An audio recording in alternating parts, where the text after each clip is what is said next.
bueno, será un placer para mí poder compartir con vosotros y con vosotras, bueno, algunas ideas, ¿ah? Acerca de la personalidad adaptativa, diseña tu mejor versión con la ciencia de los hábitos, que es el libro que publicó Plataforma Editorial, es mi editorial, eh, el 19 de marzo, ¿no? El 19 de marzo. Y bueno, es un libro especial. Para mí es un libro especial porque nace de una herramienta que literalmente a mí me transformó la mirada hace ya 20 años que trabajo con esa herramienta. Es una herramienta muy poderosa, muy profunda, pero además de todo eso, muy práctica. Y que ayuda a transformar la mirada, la forma en la que nos vemos a nosotros mismos, desde ahí la manera en la que podemos gestionarnos a nosotros mismos y también la manera en la que vemos y entendemos a los demás para poder gestionar la relación. Y esa herramienta, de la que hablaremos un poco en la presentación, es el eneagrama de la personalidad. A veces me sorprende y me agrada mucho ir a visitar clientes donde a lo mejor he trabajado con ellos hace un montón de tiempo o llevamos tiempo trabajando o hacía un tiempo que no nos veíamos, años incluso, y es una muy buena sorpresa para mí ver cómo ellos hablan y recuerdan y siguen utilizando esta herramienta. Y hay algo importante que seguramente alguno o alguna me habrá escuchado en alguna ocasión, y es que la atención es un recurso muy limitado, y como es un recurso muy limitado que genera un alto grado de gasto energético, el cerebro trata de proteger ese gasto energético, porque nuestro cerebro está diseñado básicamente bajo la ley de preservación de la energía. Ahorrar, ahorrar, ahorrar, lo cual, como veremos en un ratito, está íntimamente relacionado con la creación de hábitos y la dificultad, en muchos casos, para deshacer hábitos que están fuertemente instalados en nosotros. La personalidad adaptativa viene del origen de la inteligencia adaptativa, y no será ni el primer ni el segundo tomo de una saga adaptativa que va a ir tocando diferentes palos y diferentes elementos y recursos necesarios para la vida profesional y personal. Una de las cosas importantes que tenía reservada para esta sesión es presentaros a alguien, porque efectivamente la realidad comienza a superar la ficción, y quiero presentaros a Lía. ¿Lía quién narices es Lía? Pues Lía es el acrónimo de Leandro Inteligencia Artificial. Y es un asistente de voz virtual. Hola Lía, mira, estoy aquí con un grupo maravilloso de asistentes a la presentación del libro La personalidad adaptativa, y pues sería fantástico que te conocieran, que te presentaras, que les contaras quién eres, qué haces y en qué les podrías ayudar. Buenas a todos. Por mi naturaleza no tengo pánico escénico, pero puede que me tiemble un poco la voz virtual, así que os pido un poquito de paciencia. Estoy aquí para acompañaros con el libro La personalidad adaptativa. Mi idea no es recitarlo, sino ayudaros a que cada página cobre sentido y se convierta en una herramienta real para vosotros, para diseñar vuestra mejor versión. No sé si os he aclarado bien cuál es mi función, pero bueno, ya me tendréis cuando tengáis el libro. Estoy aquí para facilitaros el entendimiento y la aplicación de las lecciones del libro, ayudándoos a explorar los eneatipos y cambiar hábitos de forma efectiva. Mi objetivo es que podáis aplicar lo que aprendéis para crecer personalmente y entender mejor a los demás. Pero una cosa, Lía. Entonces, tú les puedes ayudar a aplicar las herramientas del libro a su propia realidad, tal y como ellos necesiten, donde ellos necesiten, cuando ellos lo necesiten. ¿Estás hablando de esto? Exactamente, eso es. Estoy aquí para guiaros en la aplicación práctica de las herramientas del libro, adaptándolas a vuestras necesidades y momentos específicos, ya sea entendiendo vuestro eneatipo, diseñando hábitos positivos o desactivando los que no os benefician. Mi misión es acompañaros para que podáis aplicar el contenido del libro de manera efectiva en vuestras vidas diarias. Podéis pensar en mí como un compañero de lectura cercano y práctico, siempre dispuesto a ayudar. Pero Lía, entonces esto es un bombazo, porque de repente es como que tú haces que la relación de cualquiera de mis lectores con uno de mis libros, ¿no?, en este caso con la personalidad adaptativa, sea una relación bidireccional. O sea, de repente el libro cobre vida a través de ti, y la aplicación de todo lo que aparece en el libro se puede hacer mucho más eficaz y mucho más real en la vida de todos mis lectores y lectoras. ¿Es así? Así es, Leandro, lo has captado a la perfección. Estoy aquí para hacer que la interacción con el libro sea dinámica y personalizada. Mi objetivo es ayudar a que los conceptos del libro cobren vida y se traduzcan en acciones concretas para cada lector. Estoy aquí para asegurarme... Oye, una cosa, Lía, pero ¿y qué pasa si si hay un lector o una lectora de mi libro que, por ejemplo, es un ejecutivo o ejecutiva de una organización, un CEO o una CEO, ¿ah? O puede haber otro lector o lectora que sea ama de casa o estudiante? Esto, claro, tienen necesidades muy diferentes. ¿Tú cómo lo manejas esto? Muy buena pregunta. Lo que hago es adaptar mis respuestas y guías a las necesidades únicas de cada persona. Para un ejecutivo, podría enfocarme en estrategias para la toma de decisiones o en cómo manejar el estrés, aplicando herramientas del libro que mejoren la eficiencia y el liderazgo. Para un ama de casa o un estudiante, podríamos trabajar en hábitos que potencien el equilibrio emocional, la motivación diaria o las relaciones personales. En definitiva, ajusto la información del libro al contexto y las prioridades de cada lector para asegurar que obtengan el máximo beneficio de su lectura. Oye, pues no sé, pero a mí me hace mucha ilusión que hayas entrado a formar parte de mi equipo y que puedas ayudarme a ayudar al mayor número de personas posible. Así que muchas gracias por acompañarnos y simplemente te pediría que qué les puedes decir a nuestros asistentes, así como cierre, para invitarles a leer, ¿no? Y a aplicar la personalidad adaptativa, pero que sea un cierre cortito, porfa, que tenemos poco tiempo. Claro, aquí va. Bueno, os invito a que abráis las páginas de la personalidad adaptativa con la curiosidad de descubrir una nueva versión de vosotros mismos. Cada lección en el libro está diseñada para ser una herramienta práctica en vuestro día a día. Estoy aquí para ayudaros a aplicar todo esto de manera efectiva. Que disfrutéis el viaje de autodescubrimiento y crecimiento personal. Bueno, resulta que todos los tipos de personalidad tienen tres grandes niveles de desarrollo. Alto nivel de inteligencia adaptativa, nivel medio de inteligencia adaptativa o nivel bajo de inteligencia adaptativa. Y cada tipo de personalidad, teniendo en cuenta que todos tenemos un poco de todos, sí, tenemos parte de las 9 estrategias, pero hay una que por temperamento domina. Y luego, cuanto más nos hayamos trabajado a nosotros mismos, más hemos desarrollado otras estrategias que complementan nuestra estrategia natural y por lo tanto tenemos un perfil más adaptativo. Y hay otras personas que por sus circunstancias han desarrollado menos otros recursos que tienen a su alrededor de la personalidad y que por lo tanto tienen más dificultades de adaptación. Bien, pues en el libro voy explorando y analizando cómo se forma la personalidad, cuál es el papel del sistema de recompensa cerebral, cuál es el papel del sistema de amenaza en la formación de hábitos que configuran la personalidad. En el libro vamos explorando también cada tipo de personalidad para que las personas puedan reconocerse, encontrarse y entender también a las personas de su entorno. Por ejemplo, el eneatipo 1 refleja y representa la estrategia que determina la necesidad de sentirse correcto y la necesidad de evitar sentirse imperfecto. El eneatipo 2 es la necesidad de sentirse apreciado o apreciada y la tendencia a evitar sentirse rechazado o rechazada. El eneatipo 3 es la necesidad de sentirse exitoso para poder sobrevivir y evita y huye, teme sentirse sin valía. El eneatipo 4 es la necesidad de sentirse único, diferente, especial y evita, huye el sentirse sin identidad. El eneatipo 5 es la necesidad de sentirse experto, experta y huye de la sensación de sentirse incompetente. El eneatipo 6 es la necesidad de sentirse seguro, segura y la necesidad de evitar sentirse sin apoyo. El eneatipo 7 es la necesidad de sentirse estimulado y la tendencia a evitar sentirse atrapado y sin opciones. El eneatipo 8 es la necesidad de sentirse poderoso, fuerte, potente, ¿no? Y la tendencia a evitar o el temor a sentirse, la evitación de la sensación de sentirse dominado por los demás. Y el eneatipo 9 es la necesidad de sentirse en armonía con el entorno, con los demás, consigo mismo y evitar el conflicto.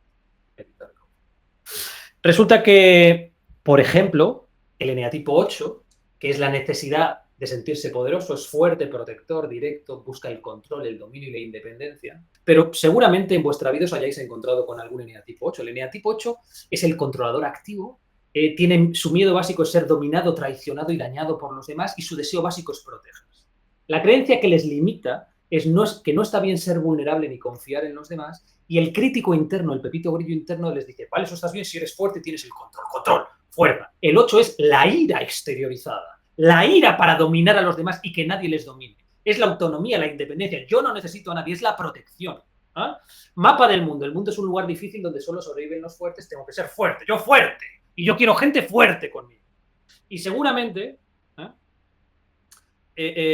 habréis observado cómo, en función del grado de desarrollo o el nivel de estrés de esos 8 con los que ya os hayáis encontrado, los habéis visto más en el lado de sus fortalezas, gente que tiene mucha confianza en sí misma, decisión, capacidad de liderazgo, protector de los suyos, honestidad y franqueza, resiliencia ante la adversidad, capacidad para enfrentar conflictos, independencia y autonomía, pero que cuando no regulan su miedo y su nivel de inteligencia adaptativa baja, las fortalezas se convierten en debilidades. La confianza se convierte en arrogancia o prepotencia, la decisión en autoritarismo y control, la protección de los demás en posesividad y sobreprotección, la honestidad y franqueza en crueldad y brutalidad, la resiliencia ante la adversidad en inflexibilidad y dureza, la capacidad para enfrentar conflictos en confrontación constante y beligerancia, la independencia y autonomía en rebeldía y rechazo a la autoridad.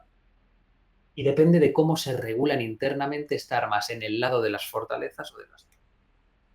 Bueno, el eneagrama, y ya voy acabando, lo que nos muestra es un mapa a partir de reconocer dónde estás, cuál es tu rasgo dominante, poder trazar tu mapa para ver qué necesitas desarrollar. Y una cosa que yo he ido observando en los últimos 20 años trabajando con el eneagrama es que el eneagrama es muy bueno describiendo la personalidad y ayudando a entenderte y a entender a los demás de manera profunda. ¿Ah? Lo cual genera una ventaja competitiva muy importante en la vida personal y profesional. Pero es flojo, lo que había hasta ahora era flojo en, vale, yo ya me conozco, ya he encontrado mi eneatipo, pero ¿cómo hago yo para trabajarme, para cambiar? Y ahí es donde lo que hago en la personalidad adaptativa es introducir la ciencia de los hábitos y las herramientas con evidencia científica, con base científica, con mayor índice de resultados, combinar esa ciencia de los hábitos con el perfil de cada eneatipo para indicar de forma muy concreta y precisa cómo desactivar los hábitos que pueden estar limitando a la persona de ese eneatipo para que tú cheques si alguno de esos te está generando dificultades y veas qué puedes hacer para empezar a desactivarlo. Y por otro lado, identificar también cuáles son esos hábitos que de acuerdo a tu eneatipo tienen la capacidad de potenciarte y enriquecer tu caja de herramientas, pero sobre todo, cómo ponerlos en práctica, cómo desarrollarlos, cómo desplegarlos. Y ahí es donde está la magia de la ciencia de los hábitos.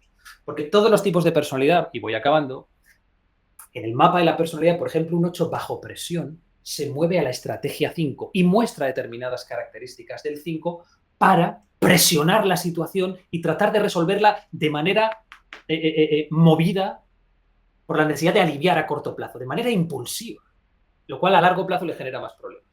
De la misma manera, siempre hay un tipo de personalidad que está en contradirección a la flecha en el símbolo del eneagrama y que nos muestra la estrategia que de forma natural el eneatipo tiende a evitar porque le da miedo. Cuanto mayor sea su miedo, más tiende a evitar esta parte de sí mismo. Cuanto más la tiende a evitar, menos equilibrada está su personalidad, menos funcional, menos adaptativa. Al mismo tiempo, cuando la persona es consciente de sí misma, cómo trabajar con estas partes de sí mismo para llevar su perfil a un perfil de alto rendimiento, de alto bienestar y logro de resultados de forma sostenida y sostenible. Y cómo mapear todos esos recursos para poder enriquecer la caja de herramientas de la personalidad con la ciencia de los hábitos, que es el gran valor diferencial para mí de la personalidad adaptativa. Es una, el eneagrama está filtrado por mis 20 años de experiencia trabajando en las organizaciones con él, donde lo que se busca es práctico y resultados. Entonces, está enfocado de una manera muy práctica, muy concreta, muy directa. ¿No? Y luego la combinación con la magia de la ciencia de los hábitos. Que en la actualidad no es que sea magia, hay que currarse. Pero claro, si tú tienes las herramientas con mayor evidencia científica, coño, es más fácil que lo logres que si vas a ciegas, coño, intentando sin tener mucha claridad acerca de qué hace el camino más fácil o qué te lo hace mucho más complicado. ¿No? ¿Cómo puedo saber del eneagrama cuál es mi rasgo dominante? Pues muchas gracias por la pregunta, José Manuel. Pues mira, por ejemplo, en el libro hay acceso a un test, ¿eh? Para poder realizar un test que el test no es la verdad absoluta, pero nos ayuda a reducir el campo de observación. Entre los 2, 3 eneatipos con mayor puntuación, lo normal es que esté nuestro eneatipo dominante. Y a partir de tener más el foco sobre eso, empieza el camino de autoobservación. En el libro hay también una herramienta para favorecer la autoobservación e ir identificando, sobre todo en situaciones de presión, cuál es la tendencia natural, los hábitos que salen de mí de forma natural a la hora de tender a pensar, sentir o actuar, especialmente bajo presión.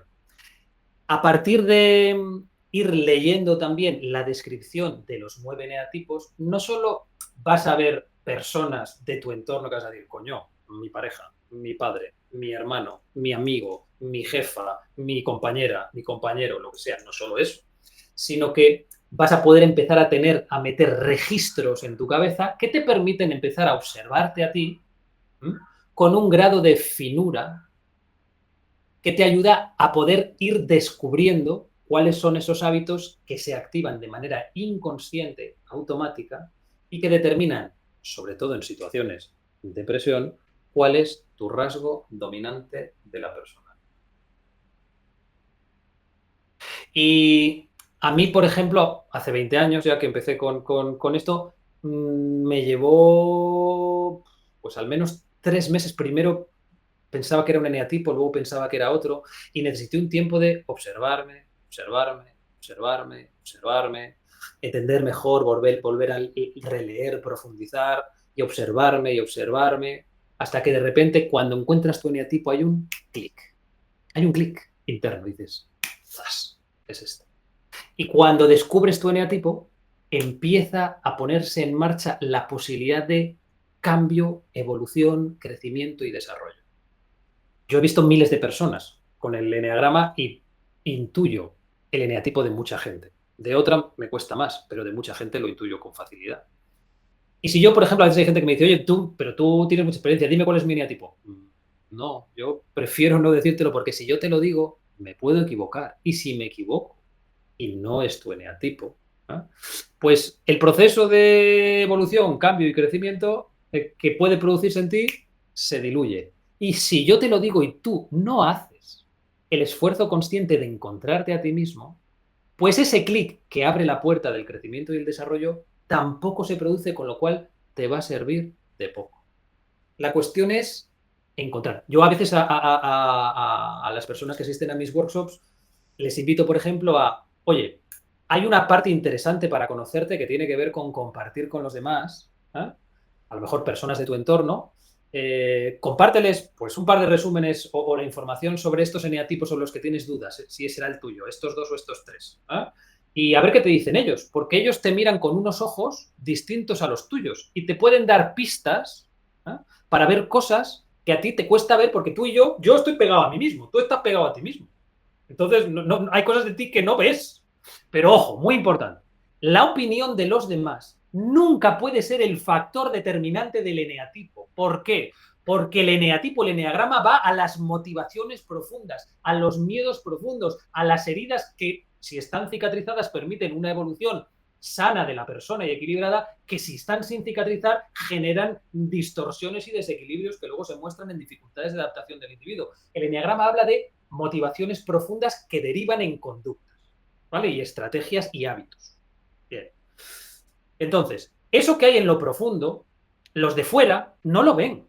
Y algunas conductas que pueden parecer similares entre distintas personas o tipos emanan de motivaciones internas distintas. Con lo cual, al final, la validación total de cuál es tu eneatipo ha de venir de ti, ¿eh?, de tu propio autorreconocimiento. Pero eso no quiere decir que las personas de tu entorno no puedan ofrecerte una mirada interesante y valiosa que te ayude a ver cosas que a lo mejor tú no estás viendo en tu camino de autodescubrimiento.